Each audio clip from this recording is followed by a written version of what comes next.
أعوذ بالله من الشيطان الرجيم بسم الله الرحمن الرحيم السلام عليكم ورحمة الله وبركاته الحمد لله رب العالمين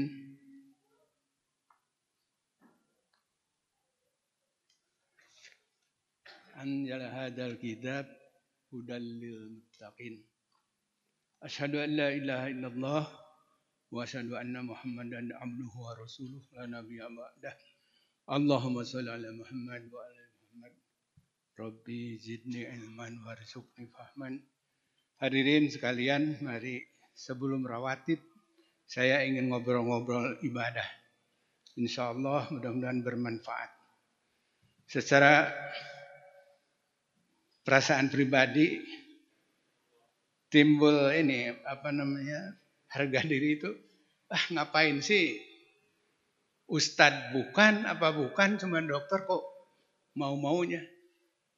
Tapi saya sudah bilang tadi, a'udzubillah. Saya berlindung kepada Allah. Kita berdiri di sini dalam rangka bulan puasa ini, tidak lain semua dilakukan karena Allah. Hadirin, sebelum saya lanjutkan ada kisah inspiratif. Waktu saya di lorong rumah sakit, ini saya bawa tas ini. Ini terbuka sedikit. Ada anak kecil. Kakek, tolong itu resletingnya terbuka. Padahal dia sudah jalan. Saya lihat, oh iya. Anak kecil begitu kok peduli. Kalau ini jatuh, barangkali HP saya bisa jatuh. Bukan soal HP-nya. Dokumentasi. Di situ. Jadi saya peluk anak, terima kasih. Begitu kecil, anak kecil, tapi kok peduli. Satu. Yang kedua, syukur alhamdulillah saya punya cucu nih. Umur 6 tahun sudah hafal nih. Surat-surat pendek Al-Quran ini. Surat Abasa. Saya coba, sudah tua begini kok susah menghafalnya. Tapi anak itu kok hafal. Jadi untungnya hadirin, bahwa hafal Quran itu bukan rukun Islam. Kalau hafal rukun Islam, saya bukan Islam. Untung, tapi kita wajib membacanya. Iqra. Nah, satu lagi inspiratif, ada tukang arang. Ya Syekh, dia tukang arang. Saya jualan arang, ini keranjang arang saya itu susah, nggak bersih-bersih. Nah, kemudian Anda bagaimana? Saya suka baca, iya tapi nggak hafal-hafal. Ya sudah, kamu celupkan itu keranjang arang di laut, dan kemudian dia diamkan beberapa jam, kemudian disuruh bangkit dan menjumpai saya lagi. Ternyata apa yang kamu lihat? Keranjang arang itu bersih. Seperti itulah pahala membaca Quran. Sekalipun kita tidak hafal Al-Quran, tetapi kalau kita membaca Al-Quran, insya Allah hati kita itu kan bersih. Tatkala hati kita resah, gelisah, arahkan nih. Pikiran kita secara psikologis, arahkan. Baca Al-Quran. Ambil air wudhu, sholat, baca Al-Quran. Walaupun tidak hari itu akan sembuh, tetapi insya Allah batin kita akan tenang. Itulah kira-kira. Oleh karena itu hadirin, saya bikin ini. Edaran ini supaya untuk motivasi. Kemarin kita sudah ikut kajian-kajian para ustadz. Memang kalau para ustadz kita angkat jempol, namanya juga ustadz. Beliau kan hasil pesantren. Kalau bangsa saya bukan hasil pesantren. Dan lagi tadi bahwa daya ingat itu tidak semua orang sama. Para ustadz daya ingatnya luar biasa. Hafal Al-Quran. Tapi kita ini, mohon maaf di antara hadirin, mohon maaf bukan saya merendahkan. Ada yang hafal Quran, mohon maaf, saya bukan mengajari. Tapi saya, bahwa hafal Al-Quran itu susah. Itu sebabnya saya bikin ini, edaran ini, tidak lain adalah agar jadi motivasi. Coba Iqra, buka Al-Quran. Kalau hanya sekadar 1-2 halaman bisa Iqra, memang tidak ngeh. Tapi kalau kita baca, ternyata di dalam Al-Quran itu, saya tulis di sini, penuh mukjizat. Pertama, isi Al-Quran itu ada 114 surat, ada 623 ayat. Nah, saya nggak mampu menghafal 6.236 ayat Al-Quran. Tapi ada anak kecil yang sanggup menghafal seperti ini. Inilah mukjizatnya. Yang kedua, ternyata kalau kita baca-baca di dalam Al-Quran itu ada matematika Al-Quran. Seperti contoh di sini nih. Setan disebutkan 82 kali. Malaikat 88 kali. Neraka disebutkan 76 kali. Surga disebutkan 73 kali. Jadi Allah itu memang rahmatan lil alamin. Tapi tidak berarti jangan ditafsirkan. Neraka itu ada tuh, baca di YouTube, aduh, naudzubillah, ada pemahaman seperti itu. Neraka itu hanya persepsi manusia, kan Allah tuh maha rahman, maha rahim.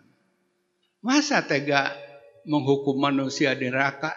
Saya bilang ini, seperti sekarang aja, orang koruptor, masa nggak dihukum?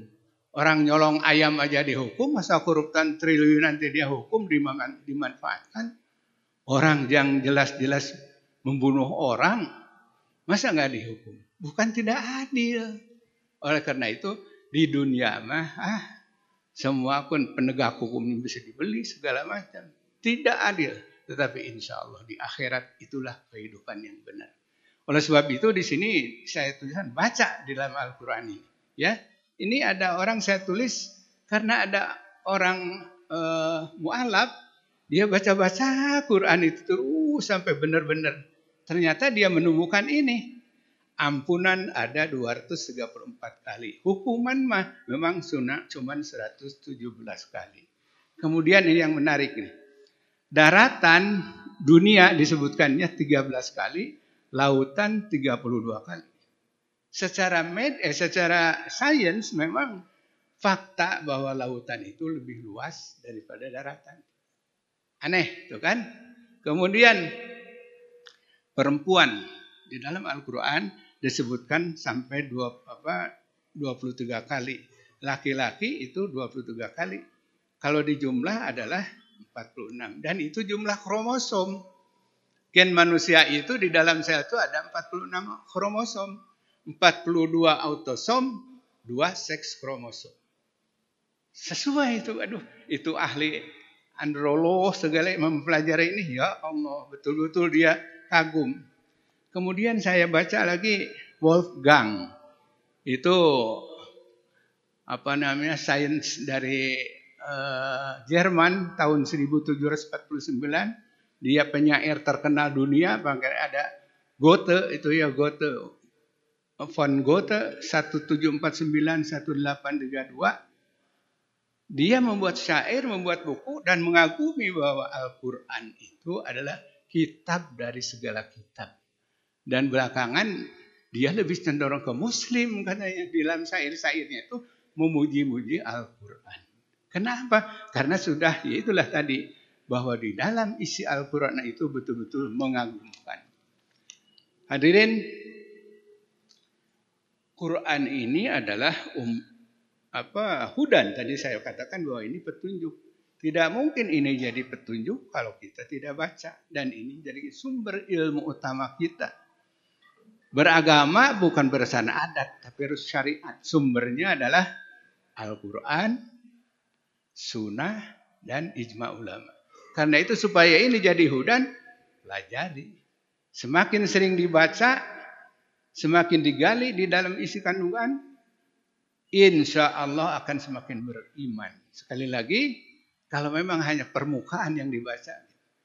Tetapi kalau terus dibaca, apalagi ini saya kebetulan orang medis, ASI eksklusif itu di dalam surat Al-Baqarah 233 disebutkan bahwa menyusui yang paling benar itu adalah 2 tahun berturut-turut tanpa diselingi. Disebut ASI eksklusif. Dan sekarang itu dianut oleh WHO.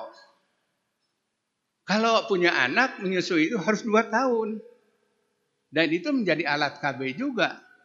Kemudian KB sudah disebutkan di dalam surat itu juga. Kemudian urusan utang piutang notaris. Aneh. Saya baca Al-Baqarah 282. Ya Allah, dulu orang masih peradaban rendah, belum ada baca tulis, kok sudah disebutkan kalau kamu berutang tulis. Sampai rinci.